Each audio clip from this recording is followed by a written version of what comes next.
fully loaded episode today. I also have some hopium about the Ethereum spot ETF approval, which is due in less than 2 weeks from now. Also, we're going to be talking about Akash Network, Kava DeFi, and also the elephant in the room, which is Smokey the Berachain and their relationship with Cosmos and Cosmos brand in general. But let's do this one by one and look at the ETF flows first of all. We saw $103 million in outflows from Grayscale, which led to $85 million in net outflows as of yesterday. BlackRock and Fidelity in the greens, but couldn't absorb all of that sell pressure coming from Grayscale, which obviously also affected the Bitcoin price. We're at $60,800 now. Everything else also down, altcoins also down, even more down than Bitcoin. So another red day, another kind of boring sideways retrace after we saw some green the day before. But we have a big event that is due in 2 weeks from now. To be precise, on May 23rd, we have the decision by the SEC whether or not they will approve or reject the Ethereum spot ETF. And there's a hopium post by Vivek Ventures, which is actually a great post, and some of these things actually make a lot of sense on why he's saying that we will still see all spot ETFs approved on May 23rd. And I'm going to walk you through real quick here.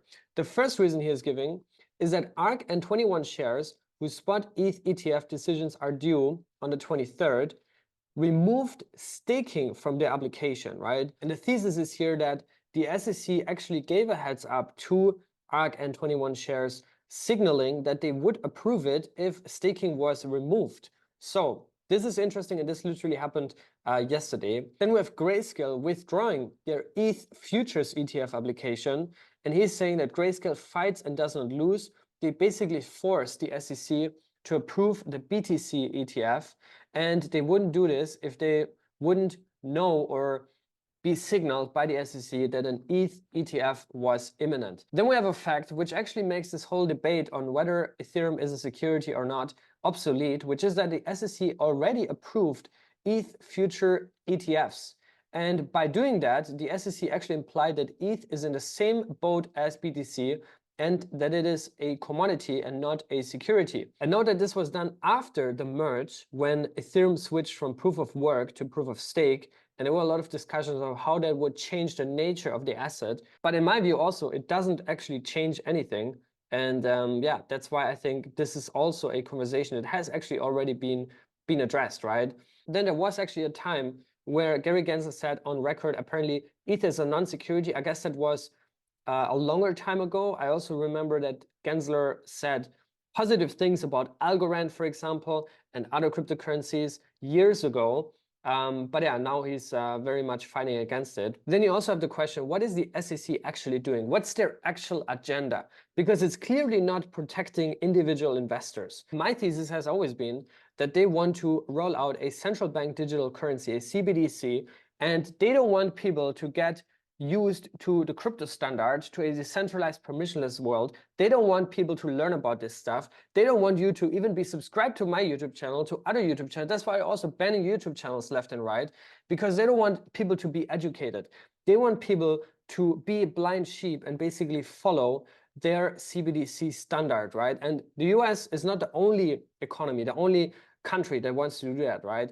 Other countries want to do that too, right? Because they want to maintain control and power. And the only way they can do that is through a CBDC. Mark my words on that. They will try everything they can to force people into their new shitcoin, which is going to be a more centralized, more concentrated currency where you fully depend on everything around this currency that is attached to it, right? Your social security, your insurance, anything in your daily life will be attached to that. That's where they want to go to. And that's why the SEC is not actually trying to protect you. They're just following a higher agenda. Anyways, in terms of the Ethereum ETF, there's a very, very low chance, only a 13% chance that we will see an approval by May 31st, according to Polymarket's prediction market.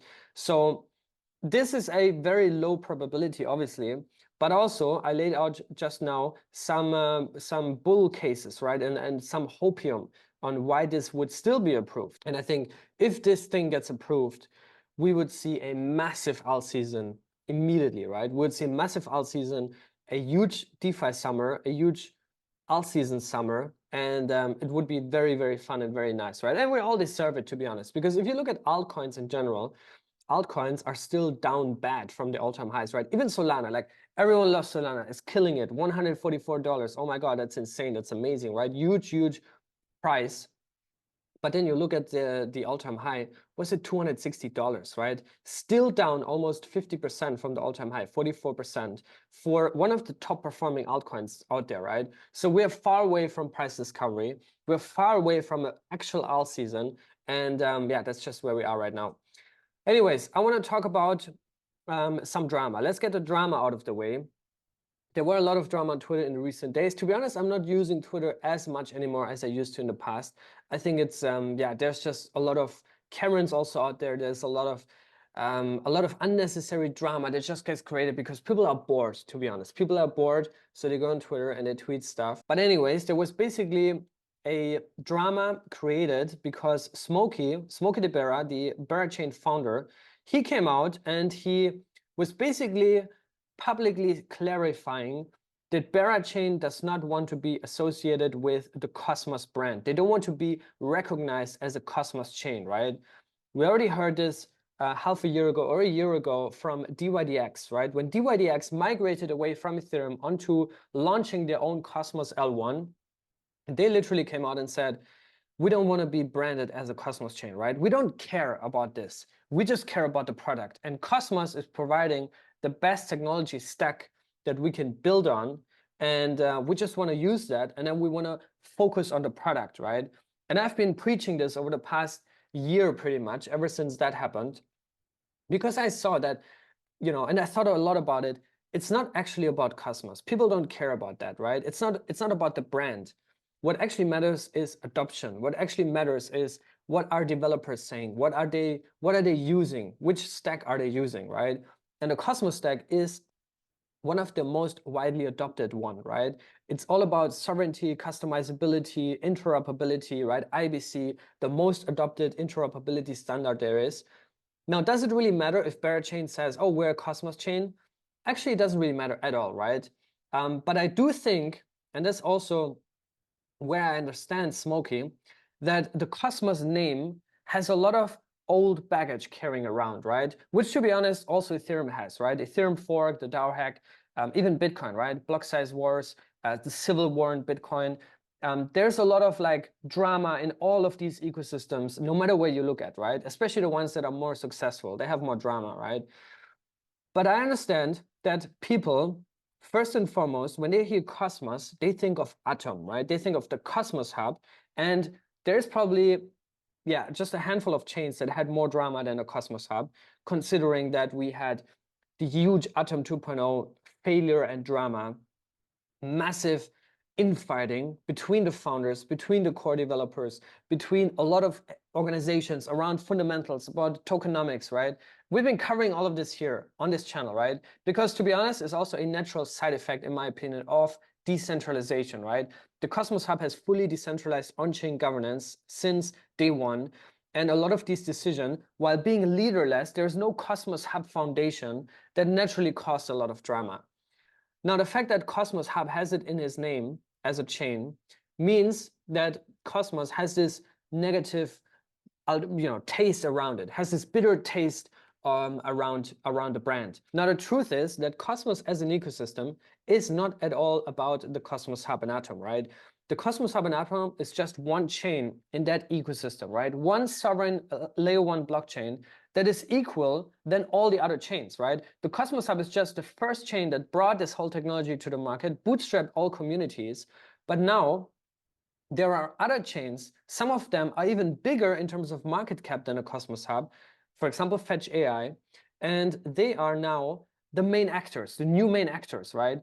And they're not necessarily going out there and say, hey, we're Cosmos, we're Cosmos. So you have all these different categories, and if no matter which category you look into, you'll most likely end up finding a Cosmos chain, a Cosmos L1, and they might not even be bragging about it, right? Because they don't care. They care about the product, about the vertical, right? Now, in the end of the day, under the hood, behind the scenes, there's still a lot of alignment, right? Even between Berachain and Cosmos developers, right? I'm organizing events since 3 years. We're doing Cosmoverse. This is the 4th edition this year. I can tell you for a fact that a lot of these teams that are publicly saying we're not aligning ourselves, branding ourselves as a Cosmos chain, behind the scenes, they're still mutually supporting, collaborating, talking. There's a lot of respect for developers, a lot of respect for what I'm doing, events, content, right? You've seen DYDX coverage here. DYDX had a strong presence at Cosmoverse, and you can ask the DYDX Foundation. I think they had a great time at Cosmoverse and a very productive time, right? So even Terra, right? Terra in the last year in Istanbul, Terra was never really about we're Cosmos, we're Cosmos. They had a massive time last year at Cosmoverse, right? Meeting all the Cosmos builders and all these things. All that said, I think that the Cosmos ecosystem is elevating its branding from Cosmos to the Interchain.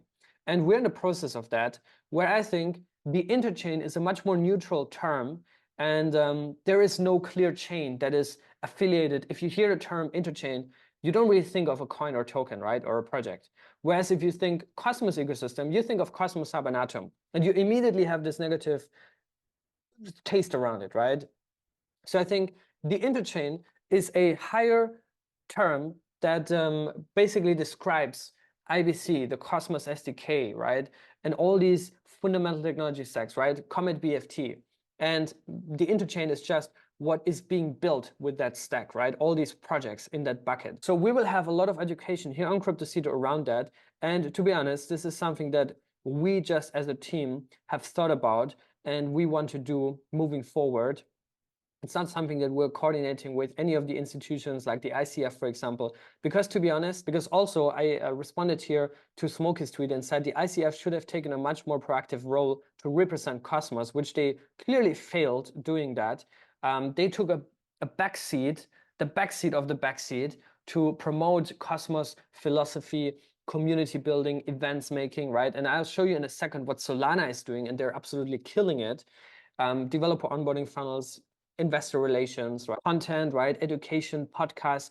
The ICF doesn't fund any podcast, right? The ICF never funded CryptoCito. The ICF never funded any content initiative, at least to my knowledge. But if you look at, for example, the Solana Foundation, they are actively doing that, right? They're actively doing that. And they're just providing all the resources financially, but also materials, right? And network, right? Access to people. And yeah, the ICF just has never done that. Which is why the standing of Cosmos as a brand is not that good, right? And I think that's one of the big reasons. There's many more reasons to it. But I think also to Smokey's point, right? Thinking back of how Berachain started, I remember that very clearly. I even made a video around that time, like in the early days. This is from February 2023. I made a video here about evmos, because remember that evmos was the team, Tharsis basically, the team that pushed Ethermint over the finish line, which has been a framework that's been laying around since 2018 or 19, basically merging the EVM with Tenement. That's been the original idea, and IBC. Then the evmos team, or Tharsis, pushed that over the finish line by shipping Ethermint, deploying it in evmos. There was a lot of drama at the evmos launch back in the days. Canto and Kava then forked that to integrate it on their own chains. Canto was hugely successful in the beginning, but then kind of dwindled a little bit. Kronos also took it, but they have been collaborating with evmos and the Tharsis team before evmos even went live. So Kronos also deploys Ethermint. And then Berachain came, and Berachain was trying to use Ethermint, but then they figured out we just might build our own stuff, right? And they entirely built Polaris from scratch, which is another EVM framework, basically an alternative to Ethermint. And that's how this old drama kind of started, right? Where Berachain had a lot of this public disputes and discussions. And I remember Smokey and Federico, there were like some clashes back then. So I think I understand where they're coming from with this backstory in mind. And I think it's also helpful to know for context. But I also feel like we have a lot of new main characters in Cosmos now. And I feel that what I want to do here in CryptoCito and what we will also be doing at Cosmoverse is to really showcase the next evolution for Cosmos as an ecosystem, right? And we might just call it the Interchain, right? I personally don't really care too much about the terminology here. it's still Cosmos, right? We can call it the Interchain, whatever. But the Interchain has a lot of new main actors, right? We have Humayun from Fetch AI. The Super Intelligence Alliance is made in Cosmos. That's the largest Cosmos chain in production today. We have Smokey, obviously, from Berachain, right? New main actor. We have David from Babylon, new main actor. We have Mustafa or Nick White, right, from Celestia. They are the new main actors of Cosmos, the Cosmos ecosystem, and they love Cosmos under the hood. They're just not going on Twitter and say that, right? Because yes, there's a lot of barking on Twitter, but yeah, that's just what I think. And there's some things I don't agree with what Smokey is saying here, but I'm also much, much deeper in Cosmos, obviously. There are, on a high level though, a lot of things that I do agree with Smokey, right? And I love Smokey. I'm a fully Bera aligned. I'm a Berachain private investor. We're validated with stkXPRT. We gave out also testnet tokens with stkXPRT, which we got from the Bera Foundation. So we're fully Bera aligned.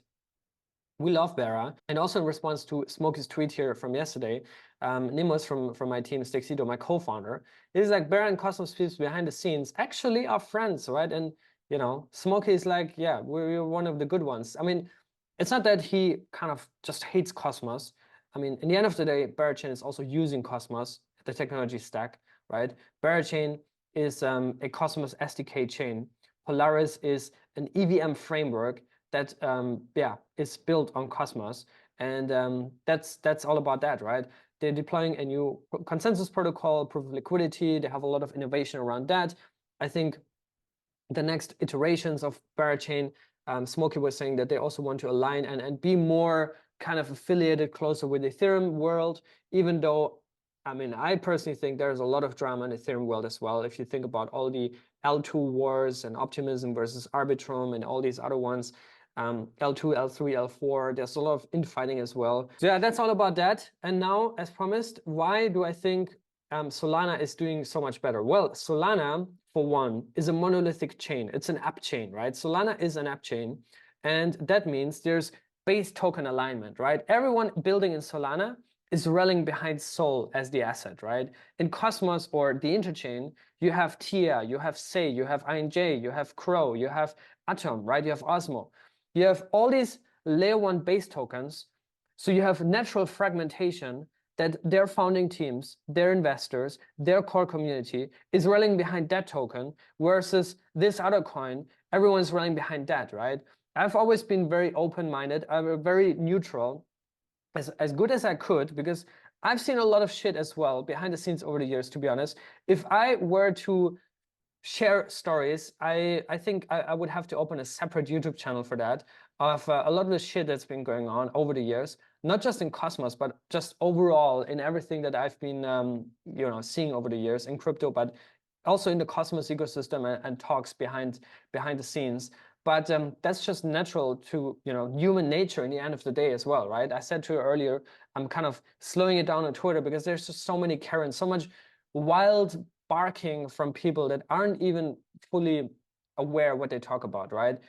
So yeah, you have that anywhere, but in Cosmos, we have this difference that it's all about app chains, it's all about sovereignty, right? Which means the communities are also sovereign, the founders, the team, the investors, right? They're all sovereign from each other. There's no alignment by nature, by design, right?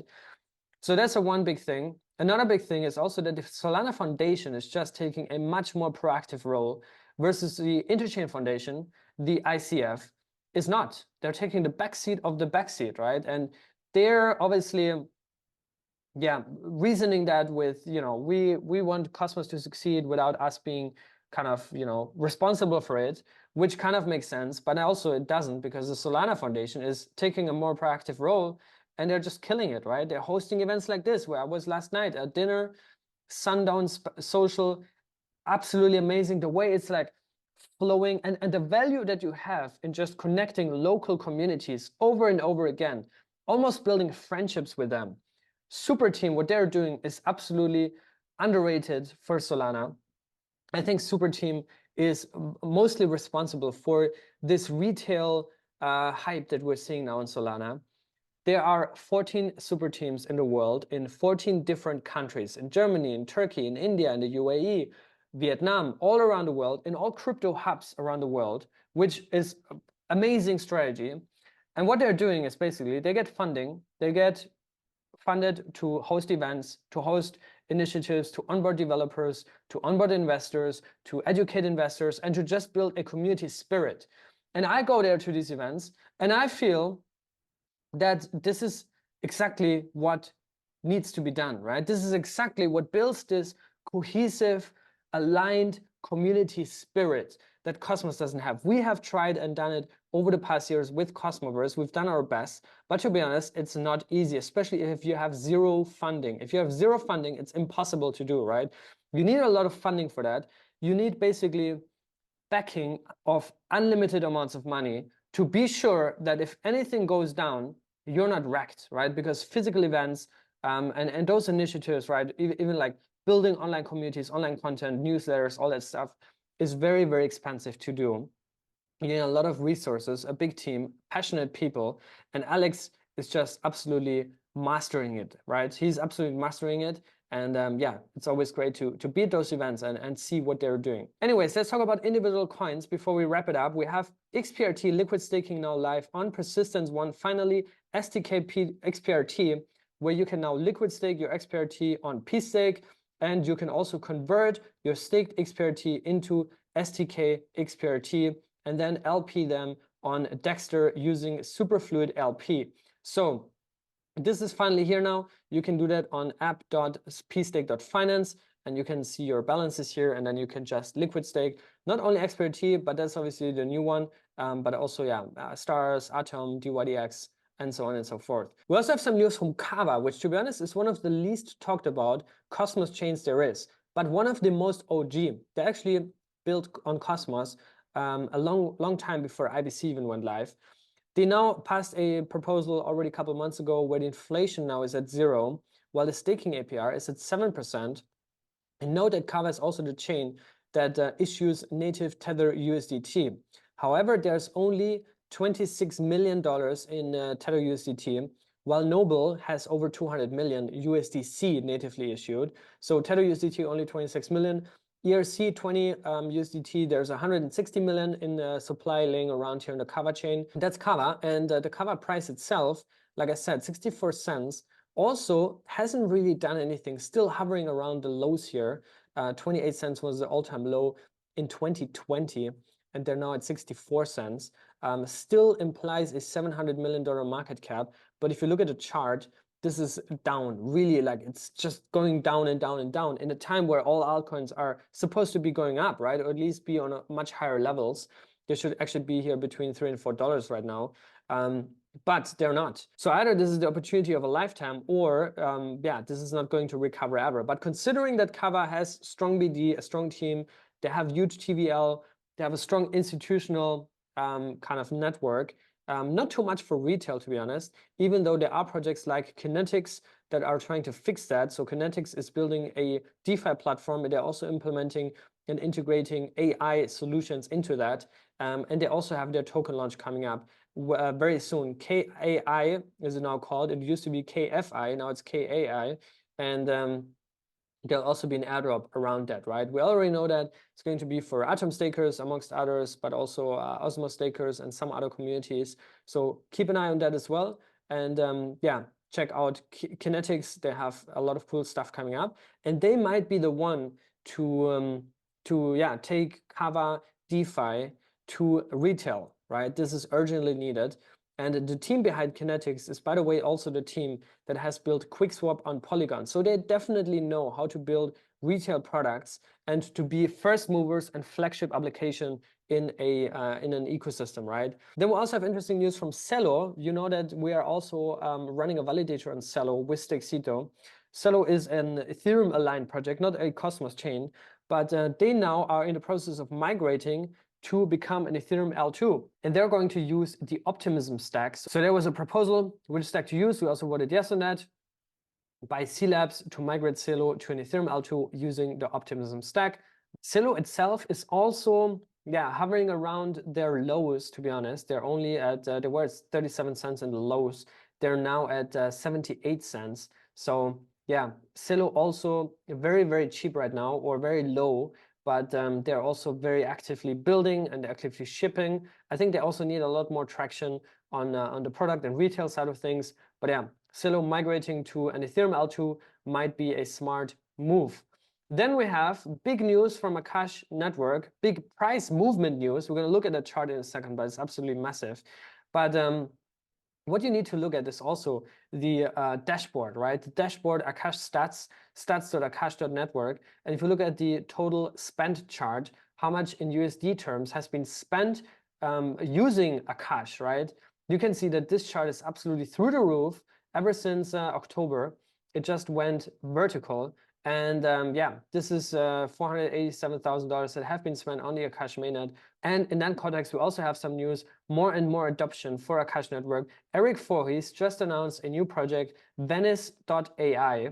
And in that tweet that he made, in that announcement tweet, which you can find here on his Twitter, they're using Akash Network and Hyperbolic today for GPUs. Morpheus AI in the future, where he's also part of the project, I think. And but then he also says, I believe both Akash and Hyperbolic will be providing GPUs to Morpheus 2. So Akash alignment from Eric Voorhees, one of the biggest proponents of crypto and Bitcoin over the past decade, absolute OG, absolute legend in the space. And yeah, like I said, the Akash price itself went up, is now at $5.70. And we are on our way to all-time highs, to reclaim the $8.07 all-time highs from 2 years ago, 3 years ago. So Akash Network is a no-brainer. I think it's going to be one of the best performers this cycle. It already kind of is. It was here 25 cents for a long time, even below that. So yeah, Akash Network, AKT, one of the best bets there are. Then finally, some news, airdrops.one. You have the Monday airdrop, Monday network. You can go here. You have now 29 days live to claim your airdrop. It works very similar. I think this is also how the DAM airdrop itself worked. We just type in your address and then you click on claim, and then you will be getting your tokens very soon. Also, always keep an eye on airdrops.one here on their website. You can see what are some of the existing and upcoming ones. You also see Kinetix is here, and everything is listed nicely right here. And if you click on claim now, you might find some airdrops that you're eligible to claim right away and that you might have overlooked. Anyways, that's all for today. A value-packed episode, I hope, for you. You learned something, you got a little bit smarter about the Cosmos ecosystem, or the Interchain, as it's now called. And anyways, let me know what you think about this whole drama with Smokey. Is it even drama? I don't know. Maybe it's just something that is kind of like natural to Cosmos, right? Because you don't really have to use the brand, right? If Cosmos is all about sovereignty, you should be free to not use the Cosmos brand if you wish to, right? It doesn't really matter. Anyways, I hope you enjoyed this. I'll see you guys tomorrow. Until then, stay safe and be good.